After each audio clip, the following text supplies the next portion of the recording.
NPT productions like Tennessee Civil War 150 are made possible by the support of viewers like you. Click on the Donate button to make your contribution and get a copy of the show. Thank you. Tennessee Civil War 150 is brought to you in part by Tennessee Department of Education, the University of Tennessee, Tennessee Civil War Sesquicentennial Commission, and Tennessee Civil War National Heritage Area. They say that the Negroes are very well contented in slavery. Suppose it were the fact the black man was contented to see his wife sold on the auction block or his daughter violated. I say that is the heaviest condemnation of the institution. That slavery should blot out a man's manhood so as to make him contented to accept this degradation. And such an institution ought to be swept from the face of the earth. Sweet chariot. For nearly 250 years, the New World that held the promise of freedom for oppressed white Europeans was a brutal prison for most Africans. The unfortunate souls who survived the abuse and filth aboard disease-ridden ships were condemned, along with their descendants, as human livestock, sold at auction to the highest bidder. Debate over whether or not to allow the westward expansion of slavery would lead to the bloodiest conflict in our nation's history.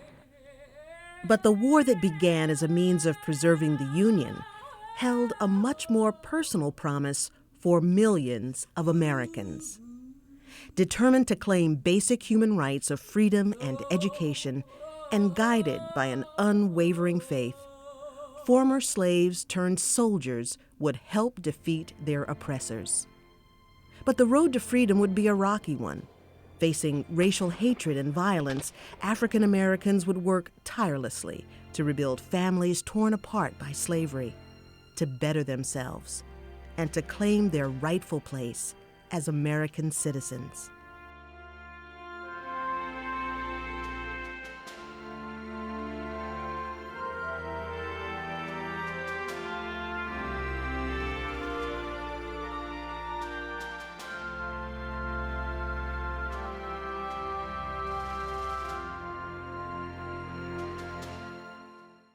He calls me, he calls. Slavery was the great evil. You couldn't be a good man if you beat and whipped another man.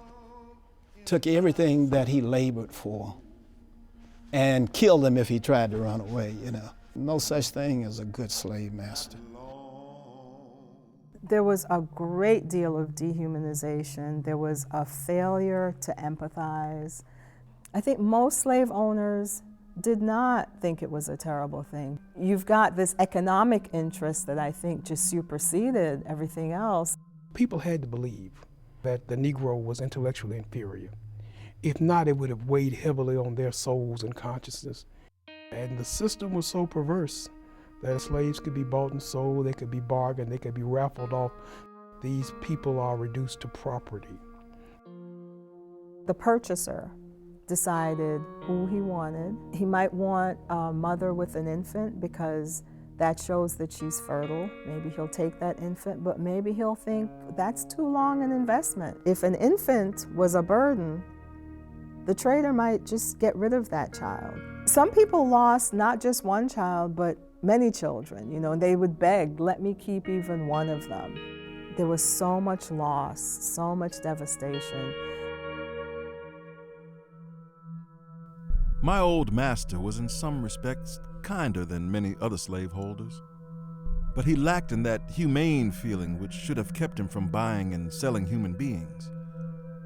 Possessing absolute power over the bodies and souls of their slaves, and grown rich from their unrequited toil, they became possessed by the demon of avarice and pride, and lost sight of the most vital of the Christly qualities. Born a slave in Virginia, Lewis Hughes was 11 when he saw his mother for the last time.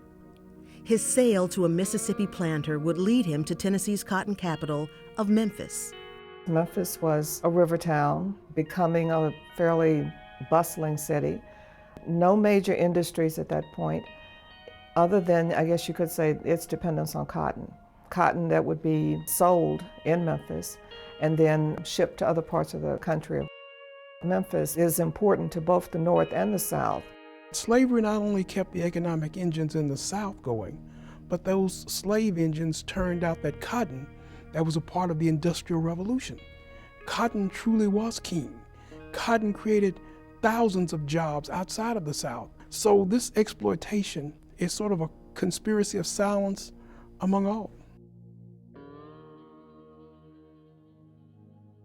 By the early 19th century, abolitionists had succeeded in having slavery virtually eradicated in the northern United States. But the invention of Eli Whitney's cotton gin created the opposite effect in the South. The revolution in cotton production led to an explosion in the slave population from 700,000 in 1790 to nearly 4 million by 1860. Tennessee had 275,000 slaves and 7,300 free Negroes. Those together were about 25 to 26% of the state's population. Slavery was heaviest in West Tennessee counties. There, about 70% of the slaves in the state lived. In some counties along the fertile Mississippi Delta, more than half of the population lived in bondage. But not all slaves picked cotton, and not all blacks were slaves. You had a freed black population. In Memphis, you had to be listed on the Free Negro Register.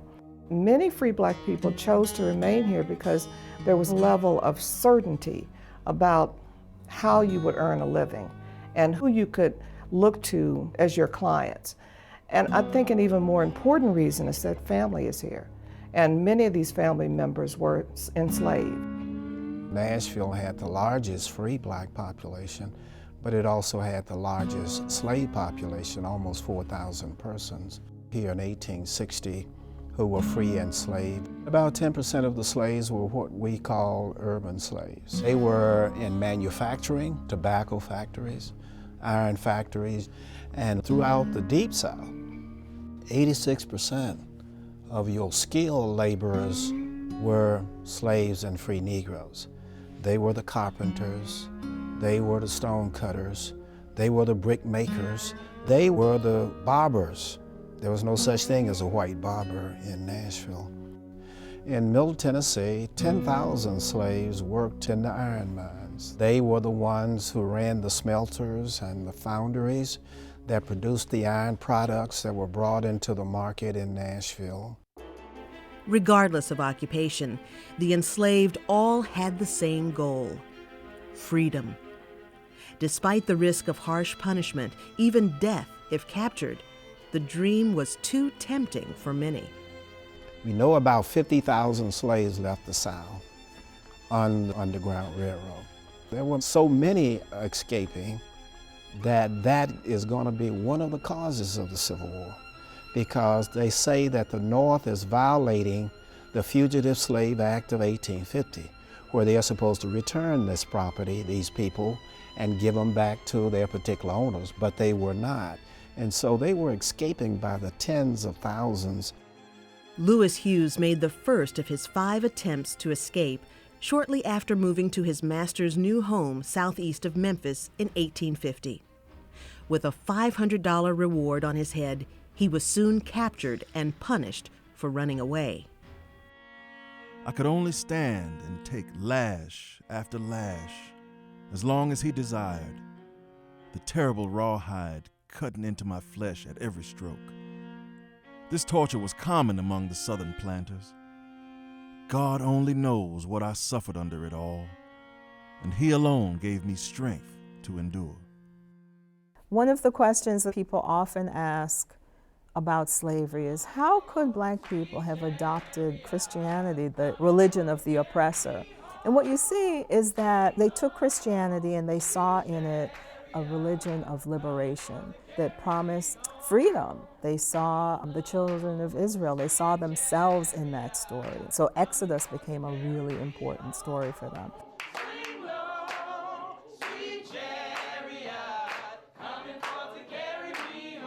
The relationship of religion and music is directly related to the slave experience. The sorrow songs, the spirituals, the rhythms of the field, the call and response tradition. Have you got good religion? Yes, Lord. Certainly, Lord.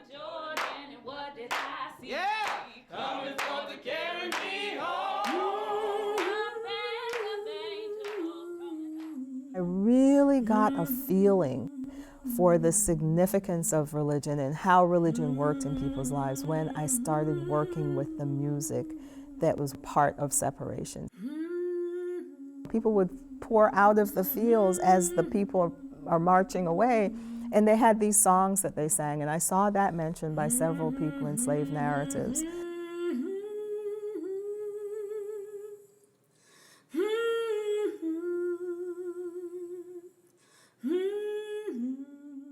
There's a woman, she said she was walking through the trader's yard going to the auction block to be sold. Her husband had already been sold away. She had a child who was being left behind.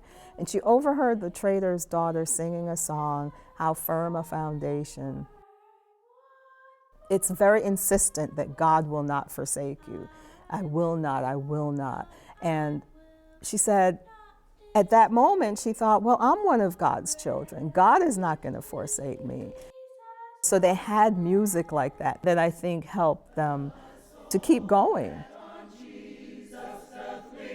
It may have been the only hope that these people had to hold on to.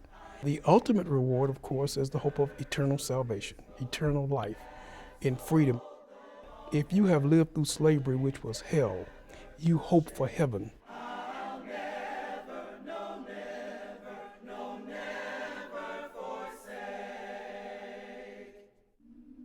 Slaveholders feared educated black people. Illiteracy proved more effective than chains and shackles as a tool of enslavement. Teaching slaves to read or write was strictly forbidden. Education, the ability to read, was the great desire. The great hope is that ability to read the Bible, to chart my own course, to be active in finding my own way to salvation.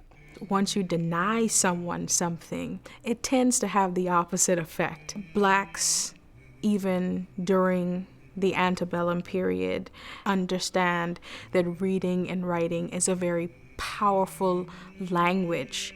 If you just think of it for practical purposes, it would pose a danger to the slave system. If you could read or write, you could potentially write a bill of sale. You could forge a pass. Savvy black children, often the playmates of their white owners' children, would dare each other and say, "Can you spell my name?" And of course, the white child, "Yes, I can spell your name." "Well, spell it." And so then he spells it, and the black child is like, "Okay, that's how you spell it." He says, "Well, can you write it?" And of course, the white child says, "Of course I can write it," and he writes it. And so in these moments, even black children are finding avenues to really access education. They really tied literacy to liberation, whether spiritual liberation or physical freedom.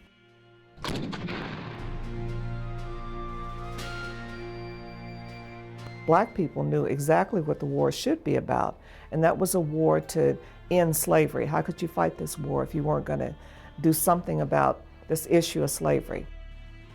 For the Confederate state of Tennessee, the Civil War started poorly and got worse. The fall of Forts Henry and Donelson in February 1862 opened up the state for invasion. Nashville became the first state capital to be reclaimed by Union forces, with Memphis following in June. Advancing Northern armies, viewed as hated intruders by the rebels, were answered prayers to the enslaved. It was the beginning of the end of the great evil. The choice of a slave to leave his or her plantation to venture to a Union Army camp to seek refuge was a courageous one, but in many ways a naive one. Just to get to a Union camp was a great success. You had to avoid your master. And then you'd also have to avoid slave patrols that were out looking for escaped slaves, regardless of who owned them. Added to that is the reality that the Union Army didn't really want freedmen.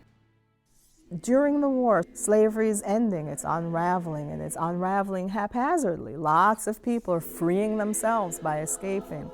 But nobody had planned for this. Right? Abe Lincoln went in saying this is a white man's war and this is not about slavery. He changes over time, but nobody had come up with a strategic plan for how slavery would end and what would become of the people. More and more African Americans, more and more slaves are defining the war as a war to end slavery by just simply picking up and leaving the plantations.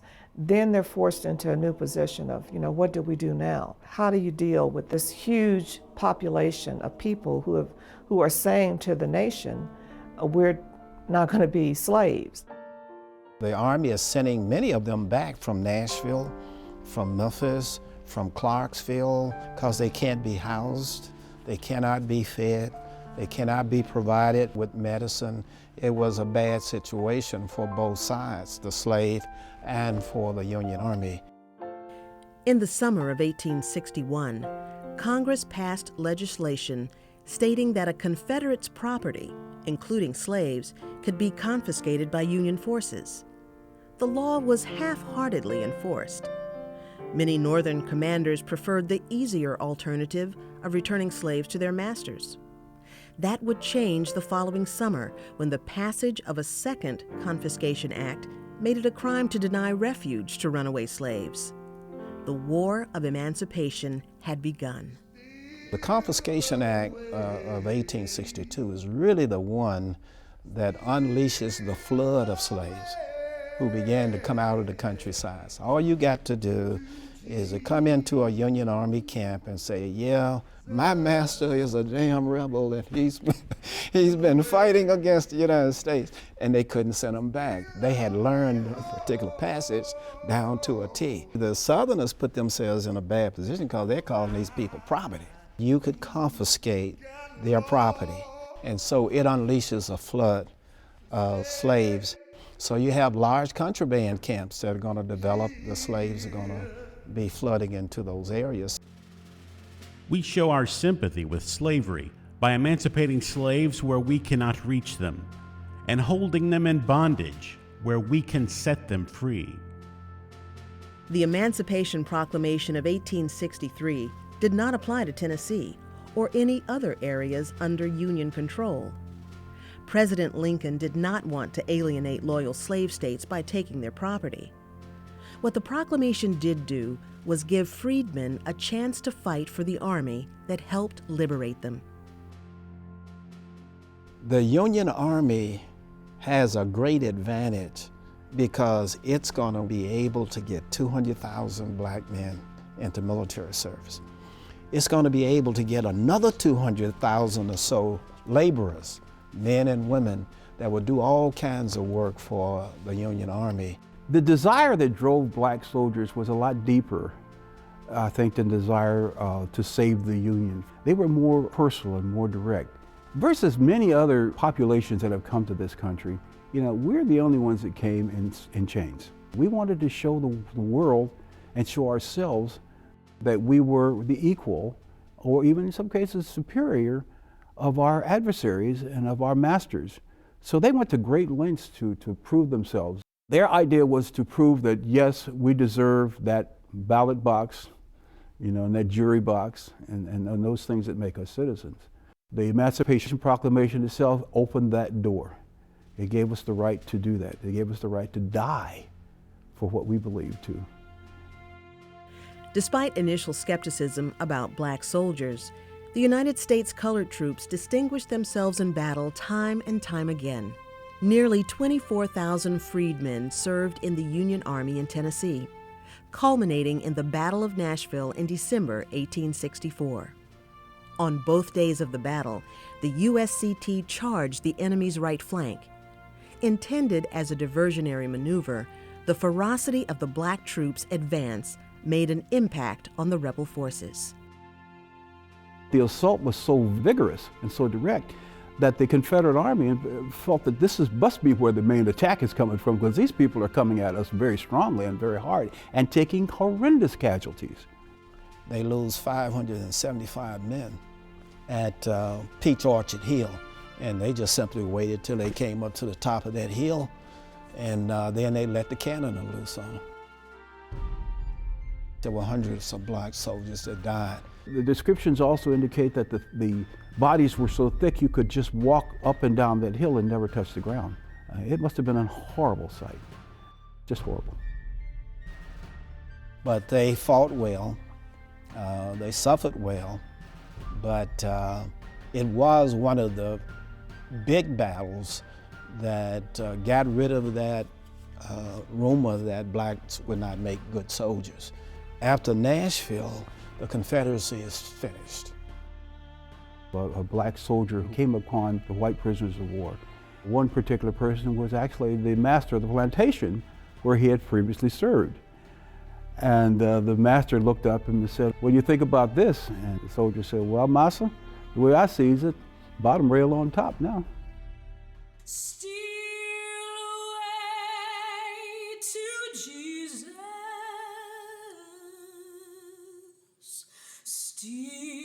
In the aftermath of the Civil War, freed people are very certain of what freedom is supposed to mean to them. One of the first things that many of them do is to enter into some kind of legal marriage. For example, in the contraband camps, they'd have these mass marriage ceremonies where you'd have like 20, 30 black couples who would just stand up and they would be married all at the same time. To many black people, freedom meant getting your family back together.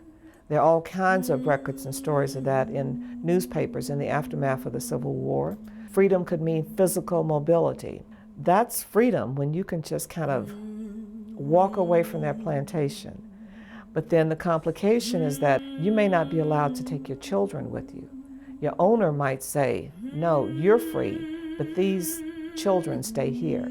They said, "We have raised these children, they are ours." And so the parents had to basically steal their own children. Many people talked about stealing themselves during slavery, because if you belonged to somebody and you escaped, you had stolen yourself in essence. And so after the war, they're having to steal their children. And they would come up with these plots where a mother would go to the fence and people she had known would bring her children in the night to the fence, and she would take the children. And you see this happening over and over and over. They had spent generations thinking about freedom and seeing freedom. They knew what freedom looked like. They knew what white people had, and they knew what they didn't have. So they kept expanding their notion of freedom, because they realized that just being called free wasn't enough, that it has to come with rights, it has to come with opportunities. And they have to be able to have rights and be able to defend those rights and have somebody enforce those rights.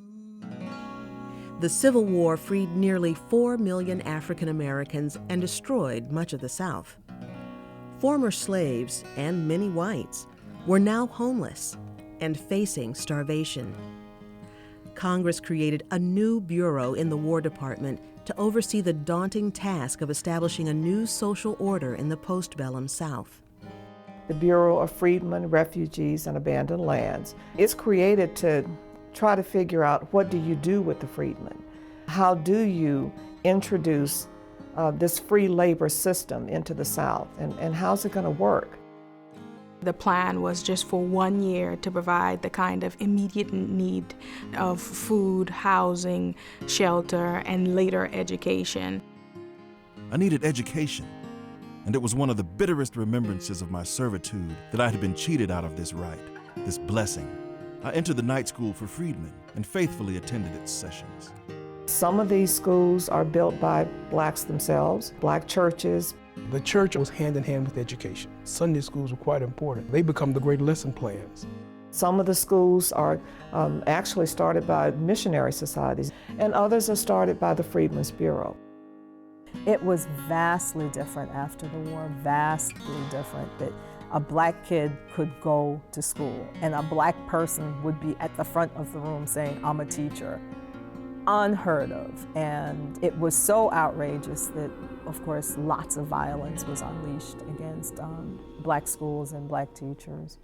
17-year-old Julia Hayden had gone out to a country school, which many of the students at black colleges did at this time. She finds herself there just 3 days before there's a knock at the door in the middle of the night. And she is shot dead for no reason other than her determination to be a country school teacher. When Fisk School opened its doors with money from the American Missionary Association and the Freedmen's Bureau, that money would only last for 4 years because the Freedmen's Act was not refunded. It had been a free school, and now tuition would be required, and those people had no tuition. George White, who was the school's treasurer, heard the Fisk students in the evenings. They were singing songs that we now know as spirituals.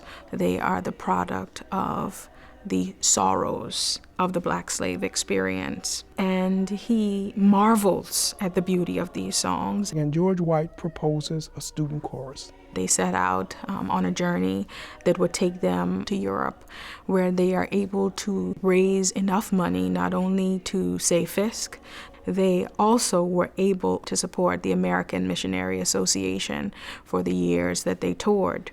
They are poised, they are disciplined, they present an image that's undoubtedly one of a refined human, an intellectual equal to any group of people on earth. Their image and their presentation did much to elevate the status of the African American. They presented their music. They presented it to the world. Queen Victoria, who at that particular time held dominion over most of Africa, would sit and listen to a group of former slaves. It began a tradition in the United States of people coming together in churches, enjoying these spirituals, and they become a part of the American panorama. Slavery destroyed many black families, but slavery did not destroy the black family. Coming out of slavery, I do not see people who had stopped caring. 4 decades later, people were still looking for family members. After 30 years as a slave, Lewis B. Hughes moved to Wisconsin, became a nurse, and raised a family.